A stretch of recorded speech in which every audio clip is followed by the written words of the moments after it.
Վարչապետ Նիկոլ Փաշինյանն ու կառավարության մի շարք անդամներ այսօրվանից արձակուրդ են մեկնել ազգային ժողովի ընտրությունների քարոզարշավին մասնակցելու համար։ Հայաստանում այսօրվանից մեկնարկել է 2026 թվականի հունիսի 7-ին կայանալիք խորհրդարանական ընտրությունների քարոզարշավն, այն կշարունակվի մինչև հունիսի 9-ը։ Ընտրություններին մասնակցում է 19 քաղաքական ուժ, 17 կուսակցություն եւ 2 դաշինք։ Հանրապետության նախագահ Վահագն Խաչատրյանը Եվրոպայի օրվա կապակցությամբ այցելել է Հայաստանի Հանրապետությունում Եվրոպական միության պատվիրակություն։ Առանձնազրույցի ընթացքում նախագահ Խաչատրյանն ու դեսպան Մարագոսը մտքեր են փոխանակել Հայաստանի Հանրապետություն Եվրամիություն հարաբերությունների օրակարգային հարցերի, ինչպես նաև Եվրամիության աջակցությամբ Հայաստանում իրականացվող ծրագրերի շուրջ։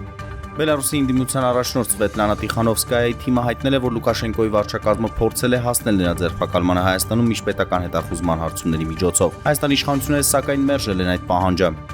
ԱՄՆ պետքարտուղար Մարկո Ռուբիոն հայտարարել է, որ Վաշինգտոնն այսօր սպասում է պատերազմին վերջ դնելու առաջարկի վերաբերյալ Իրանի պաշտոնական պատասխանին հրոմ լրագրողների հետ զրույցում Ռուբիոն հույս է հայտնել, որ դա կլինի լուրջ առաջարկ, որը թույլ կտա սկսել բանակցային իրական գործընթաց։